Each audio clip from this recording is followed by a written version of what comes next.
All right, man. So, as I said before the break, in today's episode, we're actually going to talk about, the art of prospecting for clients, which is one of the crucial, how can I say, one of the crucial factors of being, a football or any other sports agent. And it's one of the things that I've seen, which causes a lot of anxiety for a lot of guys, especially when, they're thinking about opening up their own shop. All right. So let's play out a scenario where, let's say you've just qualified as a sports agent, or, in this podcast, I want to talk predominantly about football. Let's say you've just qualified as a football agent, and you sort of and you're a person who doesn't really have much of an athletic history. Let's say the last time you ever played sport was like in high school, and this is like plenty of years later. All right. So I'm sure a lot of you ask yourselves that, okay, I've done the work, I've done the groundwork, I've become a sports agent. Where do I find the clients? All right. So I'm just going to give you a couple of pointers on how I prospect and how I find clients, because in all honesty for you, man, as much as I'm a newbie in football, I was a rugby player. And when I retired from playing rugby, I decided that I wanted to be an agent in a sport that I did not play, because it would force me to work harder. And I'm actually so glad I did, because, working in football, I'm literally a year in now being a football agent. And it's been amazing, man. It's been such a learning curve for me. Such a learning curve in the sense that it really has forced me to get out of my comfort zone. It's forced me to fucking grind hard, to literally put in the hours, set up proper Excel sheets, spreadsheets. There's a lot to this shit, man. You don't just, when you qualify as an agent, you don't just put on a t-shirt and a blazer. In South Africa, we call them blazers. But you don't just wear a t-shirt and a jacket, suit jacket, and all of a sudden pretend like you're in an episode of fucking Ballers or Entourage or The Game or any of those sporting shows that I'm sure a lot of you watch, on Netflix or whatnot. That's not how this is, You literally, sometimes you need to put in some admin work, make sure everything is sorted out. And also, another very important point, that if you are deciding to open up your own shop, is to make sure that you've got a bookkeeping system. Otherwise, the tax man will come for you. And if you're not ready, you could find yourself in a lot of hot water. So taxes are very important. All right. So before, we get into that side of things, just going to share a bit of tips for you about how to prospect for clients. All right. So for me, my first go-to after I became a football agent was I don't know, man. I just had faith in LinkedIn. I went for LinkedIn first. All right. LinkedIn, and you just type in there professional footballers, and I promise you, they just show up. And when you look at the amount of pages that are available, there's like over 100 pages on the website of different footballers. Obviously, they'll range. You'll get some guys who are amateur players, and then you get some guys who are already playing professional. All right. Now, ideally, when starting out, as a football agent, they'll always advise you that don't go for someone who's already a professional player. And I actually and I understand why they say this advice, because half the time when you go for a guy who's already an established professional, chances are that he won't want to work with you, because he doesn't trust that you know what you're doing. Especially if you haven't been in the pro sports setup for years. So he's going to be very doubtful that does this guy even know, what to do and whatnot. So they get very reluctant in signing with you. Whereas after you qualify, if you start at grassroots. This is for guys obviously who haven't been in the industry for a long time. These are guys who don't have a lot of contacts, because again, when you become a sports agent, building relationships and networking becomes a very crucial part. But also how you go about it is what gives you an edge.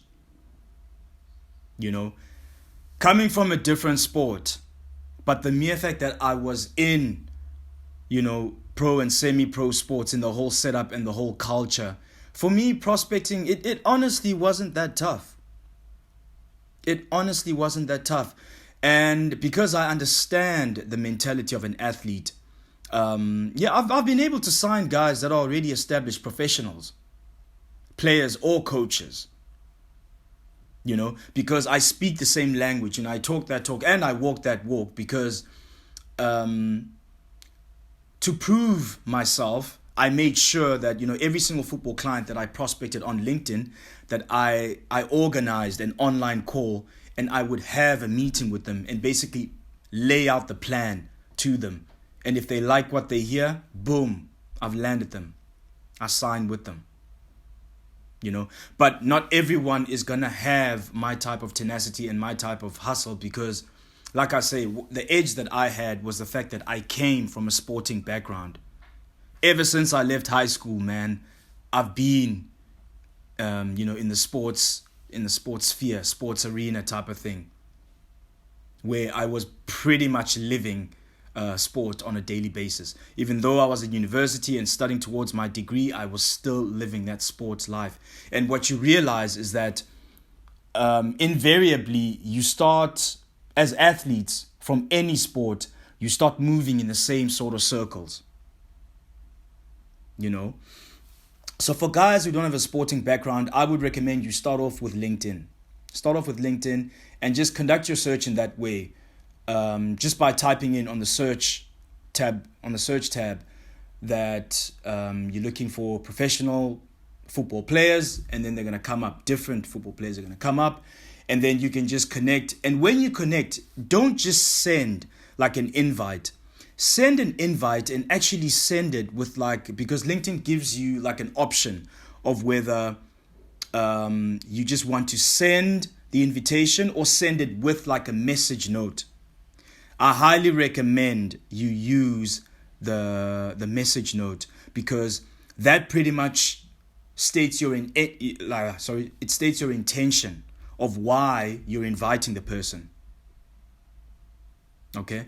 So the message note is very important, because you get straight to the point, you introduce yourself, and you tell the athlete that, okay, this is who I am, this is where I'm from, these are the services I'm giving. I'm inviting you because I see that you're a professional footballer. I would love to organize a meeting with you. Then obviously if they have representation, chances are they're not going to reply back. But sometimes, man, if they're decent people, they will get in touch with you and they will let you know that, currently I'm signed to this agency, but we can stay connected, Some guys do that. And you must never be sour. This is one of those industries, the sports agency biz is one of those industries where you need to be able to handle rejection. You gotta be able to handle rejection. Not every single person is going to want to work with you from the get-go. All right? So be a sport, man, and take rejection and just, laugh it off. In fact, when you take rejection very well, chances are in a few either days, weeks, or months, that person's going to come back to you. And even if it's not in the form of, them wanting to sign with you, but just starting a dialogue, and you never know where that could lead. So be a sport, man, and take rejection on the chin and move on. Keep it moving. I promise you, there's plenty of football players on the planet. All right. You bombing out with that one client just means that client just wasn't meant for you. And that's okay. All right. Okay. So, after sending that message, then obviously it's the waiting game. to see if they're going to reply or not. And then use your other social media platforms as well. And this is where branding yourself becomes extremely important. So now, after you've qualified as an agent, all right, you've set up your LinkedIn account, you've set up, a very professional looking account, and you're reaching out to clients on LinkedIn. Now let's move on to other social network platforms. On your Facebook. Now, you can announce, to the world on your Facebook that, okay, now, I'm officially a sports agent. So, guys on my timeline that are looking for representation, get in touch with me. That's all good and well. But it's very important to set up a business page. All right? You got to set up a business page, especially if you're a guy who's decided, like myself, that as soon as I became registered as a sports agent, man, I had big time agencies coming after me, headhunting me because of the because of being a foreigner, and because of the fact that I would have given them access to, the foreign market. Lot of big time Japanese sports agencies, man, were literally headhunting me and wanted me to join. But as I said, in the beginning episodes, that I turned it down because I believed that I could do this myself. I believed I could do this myself. So with that being said, so that means now you gotta literally work your ass off in branding yourself, building yourself up as a brand, as a sports agency. And that's pretty much what I did was in all my social networks that I use. So I had to create a business page for my Facebook. Business page meaning I don't post random content. Well, I don't actually like posting on Facebook in general. But for my business page, I try to make sure that I'm consistent-ish with it. Yeah, Facebook as a platform, man. Shout out to Facebook. But I'm not a big fan. I really am not a big fan. But it is the biggest social network platform in the world. You've got over 2 billion people, probably close to 3 billion now, using the platform. So it would be foolish not to be on Facebook. All right.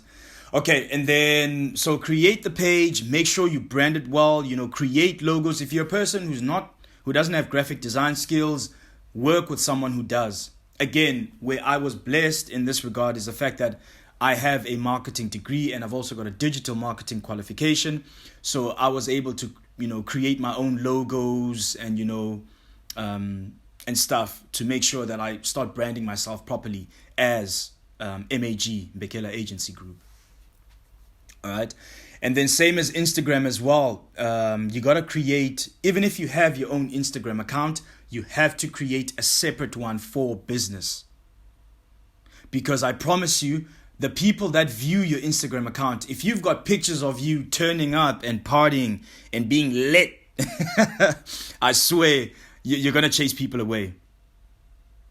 Because when you're building that Instagram page or your social media presence, you need to also be very cognizant and aware of the fact that you're also attracting brands who in future might want to work with you. So that's why it is vital that you make it look as professional as possible. And the content you put on there, make sure it's related to football. Football or just staying healthy or exercising, just anything that is related to sport. All right? But if you're a football agent strictly, then I don't recommend that you post content about tennis, or you post content about American football, or you post content about any other sport. But if you're branding yourself as a sports agent, then you can add any content that you want to. And that's pretty much how I've branded myself, is the fact that because I've got a rugby background, I have a passion for basketball. I love watching basketball. And as I said in previous episodes, I was actually planning on becoming a basketball agent as well. So I follow the sport. So sometimes I post content that's related to basketball, that's related to rugby. But I always make sure that I have that the dominant content on the platform is related to football. Because, well, I'm currently the only sports agent I am. I'm a football agent, but I'm also a rugby mentor. All right. So the dominating content on my platform has to be football because that's how I'm branding myself. Okay, so it's important, guys. Like, these are very important things. So agents new agents that are tuning in and who are stressed about how they're going to find clients, make sure you pay attention to the free game I'm giving you right now. All right, and then Twitter, you can use Twitter as well. Same concept as what you're doing for Instagram, just by branding yourself. And then on these platforms, make sure you follow sports related people like close to your industry. So you could follow other agents, you could follow sporting teams, you could follow other sporting codes if you want. It's up to you. But just make sure that you keep that energy that you're putting into your business page predominantly focused on sport. You can be creative and add on other, content such as like motivation content. I know that's another good way to, spike up engagement, is creating content that's like motivating, like maybe putting on like a motivational speech or things like that. You can do those as well, because what they portray like to the rest of the world is that you're authentic. You're not just all business. You're authentic. Like, and also guys who post sporting memes, you can also, just be playful with it. And most importantly, man, have fun. All right. So on your business page, remember, avoid posting turn up pictures where you're with your friends and smoking habli or hookah, depending on which country you live. In South Africa, we call it habli. Or, drinking excessive alcohol. Avoid those type of things on your business pages, because that is literally how you're going to be attracting people. Because the more content you post and the more hashtags you use, the more your content, for algorithm purposes, the more it starts going off, to people. So this is why I'm saying to you, it's extremely important. All right, and then offline recruitment. I definitely encourage attending games. If you're going to become an agent in any sport, at least make sure that it's a sport that you can stomach watching for however minutes that it's played. All right. So being a football agent, if you're a football agent, or you're a person who wants to be a football agent, make sure that you can get through a 90 plus minute football game without being bored. Make sure it's a sport that you love watching or that you can watch, because sometimes recruiting clients or prospecting potential clients takes you actually going to the games. All right, because remember, man, with this game, it's about networking, because you're going to get there and maybe you meet up with another agent, potentially you meet up with another agent, and then maybe he has a client, and the client, maybe the client's teammate is looking for representation, and that's how you could get them, so you never know. Attend games. Don't be a home agent that just stays at home. Make it to the games if you can. All right. Obviously, in this day and age, you can't get to every single game, but try watch as many games as possible live. I know with the COVID situation, it's a tricky one, but just do your best to try and go as public as possible, meeting people face to face. All right. Another way is also, organizing visits with academies. All right. But with this one, be very careful. Be extremely careful, because it's not actually allowed for an agent to approach a minor. So if it's like a player and I see a lot of agents do this shit, man. They fucking do it, and they never listen to the rules. Like in Japan, they're very strict that if it's discovered that you've even been making contact with a player who's under 18, you could have your agent's license revoked. You could have your registration terminated. All right. So make sure that whatever country you're in, obviously each country is different. I know in Europe, you are allowed to approach young players, but obviously you're not allowed to sign any. I don't think you're allowed to sign anything with them. You have to sign with their parents, type of thing. But I know in Europe, the guys are allowed to start making contact with young players. In Japan, that shit is not allowed. You're not even allowed to be making contact or talking to a 16 or 17-year-old. Stay away from them. So for me, that's actually been my MO. I don't really like young players much. The youngest player I represent is probably about 21. 2021 is where I start really, prospecting, because I know this person's a legal age, and you actually try to get to know them as a person to see if our personalities match, if our energies match. Because I don't just prospect for the sake of prospecting. I don't just sign players. For me, character is character is a key determinant. Let me put it like that. Your character is extremely important for me to decide that I want to work with you. All right. Talent comes second. Yes, obviously, I would love to have a heavy hitter on my roster, but if it's going to be a heavy hitter who's a shitty person, then I'd rather stay away from them. I don't like egotistical people. I don't like. I just don't mess with that vibe, man. That egotistic vibe. That now you gotta bow down to a player all because they're a star, and basically they treat you like you view them as a meal ticket. No. That's not how I roll. So I'd say to any self-respecting agent, man, do not do that. Do not bow down. Do not be held hostage, by a client just because he's a good player. I don't support that kind of stuff because it creates a very toxic, work relationship between you two. Because now, I'm talking to the players now, to the football players. One thing you got to remember is the agent that you sign, that's a person that's supposed to be your friend, so to speak, because that's a person that's going to have your back. He's going to be your confidant. He or she's going to be your confidant. So it's important that you got a good rapport and a good relationship. So that's pretty much the advice that I have. So when attending academies or attending, youth tournaments like high school tournaments, just be careful. Just be careful.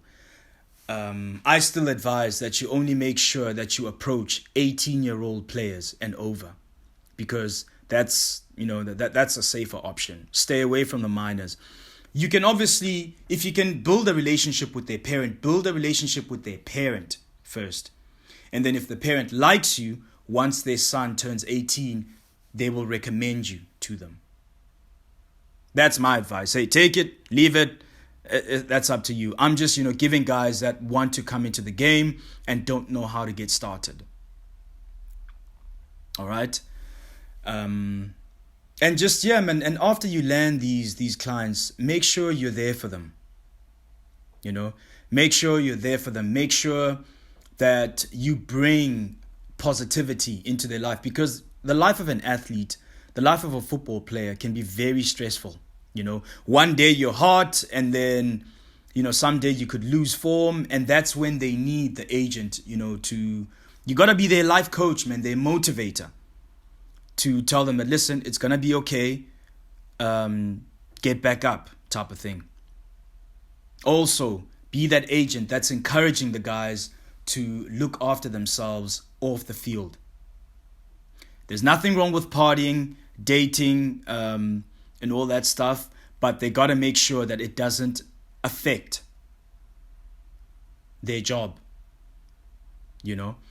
So those are the important points, man. Those are the important points. But I don't want to go into too much, about the mentorship.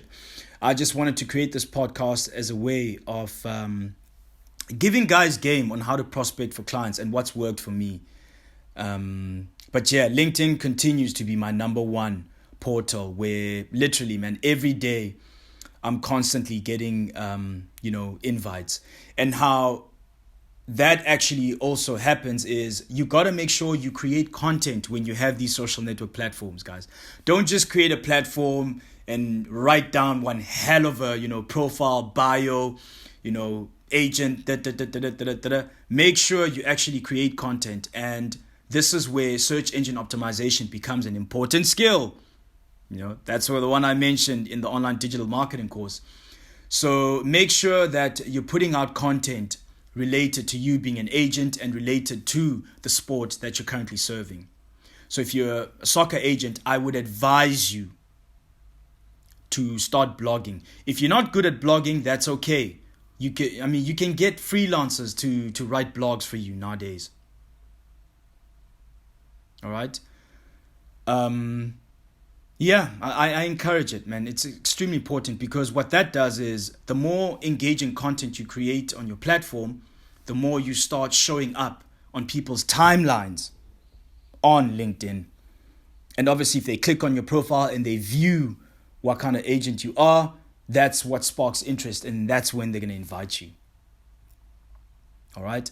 So, yeah, man, those are the tricks that I would like to share with new agents coming in or guys who are interested in going into the business of professional soccer, professional football. All right. And then networking with other agents, that's also another way. If you're into collaborations, you can get in touch with other agents on LinkedIn. Just type in, football agents in whatever region you're looking for, and then people pop up. Invite them, you can send a note or not. It's up to you. And then when you connect with the agent, just be careful of this. Be mindful of this. Don't just go straight away and, wallow on this guy and just say that, you have players or you're looking for players. No, just start with the greetings. Really try at least get to know this person first. And then, yes, get straight to the point. There's an art to this thing. Don't ask for favors just after you've connected with the person, man. It's a bad look. It's a bad look, But you can. That's another way to get players is you can do it in the form of collaborating with other agents. Get in touch with other agents. Tell them that you're a new agent and you're looking for talent. And obviously, if you're in a region that's high in demand, then the agent will only be too happy to oblige. And maybe, let's say it's an agency that's got over hundreds of clients and a lot of their guys aren't getting teams, then they'll be open to working with you. Getting into collaborations is another way I operate my agency as well. And as soon as I became an agent, I reached out to certain agents in different regions. And I introduced myself and we built a relationship from there. So now when I need players, I just get in touch with them. And then when they need players, they get in touch with me as well. So that's how you got to create a win-win for both of you guys. Don't become a fucking leech. Because I promise you, if you do that, agents won't want to work with you. You have to create a win-win type of thing where you guys are bouncing off ideas, bouncing ideas off each other. All right. So that's my advice, man. I hope you guys enjoyed this content. I thought, I just thought I'd create this content and make sure that I try and help as many new agents coming in as possible. All right. If you do this gig correctly, man, you'll enjoy it. You'll love it. You'll have a lot of fun. I love being a football agent. I love the football fraternity. I love the fact that, soccer is such a global sport and it's such a global community. And it's literally connecting me to amazing individuals. It's opening up so many great opportunities, And I think I'm also fortunate because soccer is the number 2 sport in Japan.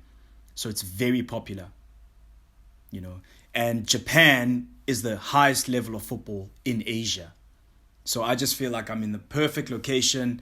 And I think that's why I'm possibly attracting both players and agents who are looking for collaborations. And also collaborating with agents in Japan as well.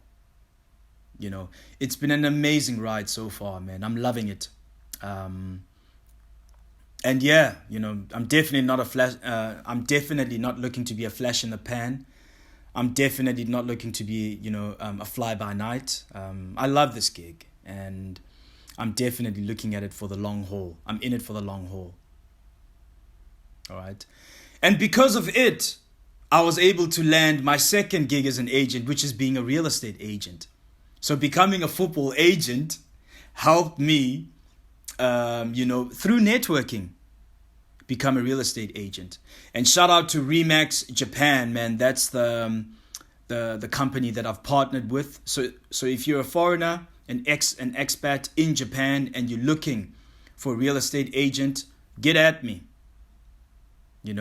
So I'm very grateful to the game of football for the opportunities and doors that it's opened so far.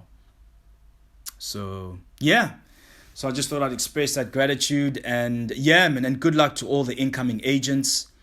You're going to enjoy it. You're going to enjoy it. Football is a global language. All right. And just before I go, just remember, guys, you can support the podcast by purchasing the merch. I'll make sure to put down the link on the description. You can also donate to the platform by going to limitlessathlete.net. There's a section there where you can donate to the podcast. We'd appreciate it. And yeah, and again, in fact, you don't even have to be living in Japan. If you're a person looking to invest in property, make sure you contact me at zila.mbekela@remax-agt.net. All right. So yeah, so this is me, Zila Mbekela, signing off and letting you know once again that I don't just talk sport. I lived it. All right. Have a good day. Have a good night wherever you are. Take care.